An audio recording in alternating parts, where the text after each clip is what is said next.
Hey, happy Video Friday. So the question of the day here is, are humans meant to mate for life? Let's discuss.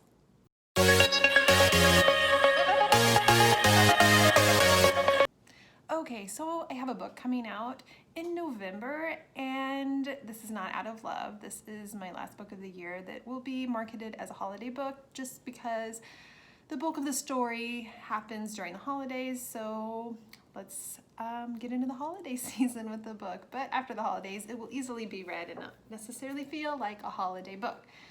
Anyway, I digress to, are humans meant to mate for life? So this book has been so much fun. I'm not done writing it, but I'm having such a good time writing it. This started with my last newsletter where I asked you guys to reply to me with things about your husband, wife, significant other, boyfriend, whatever, little things that kind of drive you crazy, because we all have them. Even perfect relationships have those crazy little things. So your responses have been crazy and sad and funny and amazing, and I felt like some of you needed to vent, so you're welcome. I am here for you. I'm the sounding board. You can vent to me so that you don't vent to your significant other, and you can keep your relationship. And I was only going to take a few of these ideas and incorporate them in this book, but after the response, I decided I need these in this book. I need as many of these as possible. So I found a really cool way to weave all of your ideas, well, not all of them, but a lot of them, and they're not ideas, to weave a lot of your responses, your little things in your relationships that drive you crazy, into this book.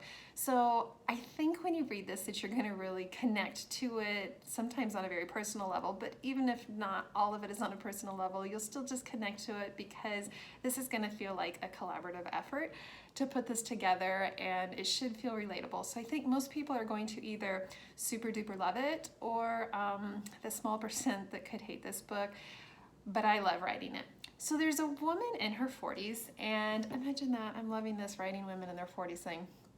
And she has 4 children. She's been married to her high school sweetheart, and she just hits this point in her life where all these tiny little things about her husband that maybe some of them are new, but a lot of them have maybe been there for years, she just didn't focus on it, they start to drive her crazy. And any single one of them might just seem petty, but added up together, it just starts to like take the joy out of her life and out of her marriage, and she starts to fall out of love with this man that she knew since high school.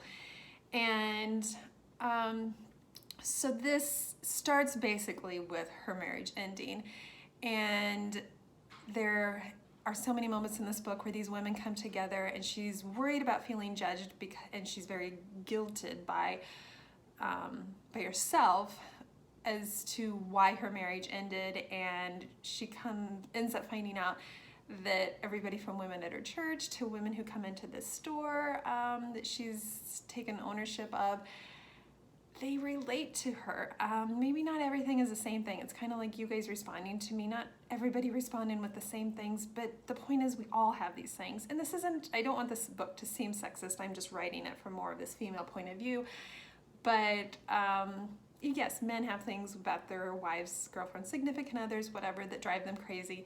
But this one is just so focused on this bonding of women and all of this.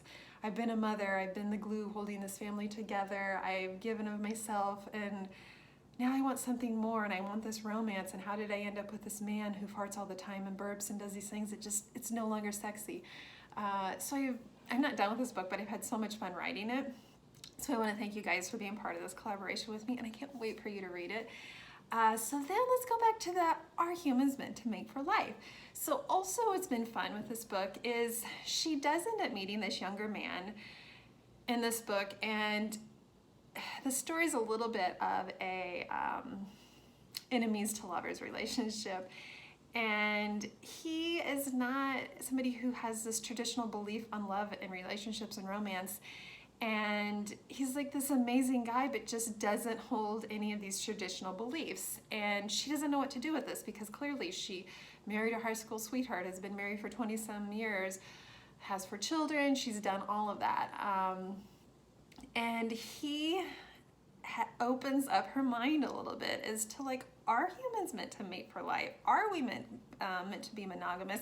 So I've done a bunch of research on this, which is really kind of interesting, and some of it's been funny, and they even look at different animal species. And so I'm kind of playing, I don't want to say devil's advocate, but I'm allowing some of the research that is against humans and their belief that we're supposed to be monogamous or to mate for life, and I'm like letting him tell that side of the debate, the argument or whatever in this book. And it's been fun. It has been fun. It's been kind of eye-opening for me. Not that I plan on leaving my husband or anything like that. Clearly, I am the person who married my high school sweetheart. I've been married for going on 22 years. I have 3 kids. And I'm doing really well at the whole mating for life thing. I hope that I am with my husband for life. So this is just me like taking it in a broader sense and connecting with all of you in your emails on a very intimate level. We're going to know each other so much better after this book comes out. I've had some people email me and even want to know if some of the ideas that don't get put in the book, if I'll still like make a list or something and like share it, and I will, but a lot of them I'm actually putting in the book, and some of them were repeats, and some of them, oh my gosh, some of them have made me laugh so much, including the one that my sister gave me. It is just so good. Anyway, so yeah, I mean, are we meant to be monogamous? I mean, even when you look at cheating in relationships, it goes back to, is cheating somehow this ultimate sin, and is that what caused the failing or the ruination of the relationship, or is that just a symptom of something that had been happening? Clearly something was wrong in the relationship, either with both people or one of the people, and maybe it was an emotional thing, it was a mental thing, whatever. But we don't really look at that. We're just so quick to judge people like, oh my gosh, you cheated, you're a terrible person. But like, what led to that? What led to that in the relationship? It's like cancer. We look at cancer and we think, well, we need to find a cure for cancer. We need, for women, we need to go get our mammogram to have early detection.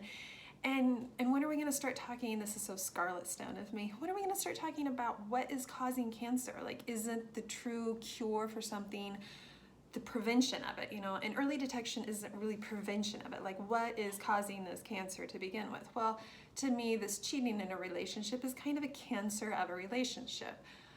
What we have going on in the world, what we've had going on in the world for a long time, but it's really been heightened here with the racism and the Black Lives Matter, is a cancer of our humanity. The fact that we have to have this conversation about racism, the fact that there is racism, is a cancer of humanity. And we don't need to just put a Band-Aid on it. We need to figure out what is the root cause of this and how can we change it. And it's so quick to jump to something like that, thinking that racism is caused by hate and ignorance. And I think that hate and ignorance is the result of racism. I think that our leaders and in the government and the laws that we've had for many, many years, that this is all, that the policies and stuff have led to allowing public to believe, because of certain laws that have been very unequal over the years, have stained us, have led us to believe that a Black person somehow is not as worthy, not as deserving, whatever, as a white person. And that these policies, these laws have then led to this brainwashing a little bit of the public of believing it. And that then causes this hatred. It shows complete ignorance when we don't know this. And yeah, I've been a victim to some extent of it. Like when I talked about writing one and I very intentionally made a racist comment about it, I was never making the comment of believing that somebody was not as deserving or that white people are better, but we've created this, we've allowed this to happen over many, many, many years, and now we've hit this point where it just has to stop. But we have to look at the root cause of this. We can't just, yes, we need to speak up, and we need to try to do better and change our hearts and all of this, but we have to change the policies. We have to have it so people are held accountable, that these police officers are held accountable. You can't go and shoot a man in the back 7 times and not be accountable for this, and yet a white man can show up, shoot 3 people, kill 2, and doesn't even get arrested till the next day. That's not okay. So I'm really digressing here. I need to go back to this story. I guess I am having my brain go everywhere thinking about all of this, but I'm even the same way with the weather. If we want to talk about the earth and how we're treating the earth and what's causing all of these massive storms and big fires and the earthquakes, or, you know, we did have an earthquake not that long ago, but then hurricane, there we go, that I'm speaking of. This stuff shouldn't be happening as frequently. Like, these decade storms are happening every single year, multiple times a year, and this is how we're treating the earth. We have to really look at the root cause of it, because we can't prevent this. The people that are in the eye of the storm can't prevent it from coming after on when it's on its way. We have to think about the future, the next generation. So there's my rant. I'm like on a soapbox. I didn't really mean to steer in that direction, but I'm gonna leave it because it's just all food for thought. So in the digression here, I can't wait to share this book with you. It will come out in November, and you guys will see yourselves in it. I hope you'll see little bits and pieces of yourself. I hope it'll make you smile. I hope it'll make you think. And that's it. So you guys have a fantastic weekend. We'll see you in a couple weeks, and we'll talk about Out of Love, because it is coming on September 27th. Bye. Hey everybody, I just wanted to say 2 things for this video that you just saw. I want you guys to leave a like and subscribe to the video, and also don't forget to leave that notification bell so you never miss a video. Bye.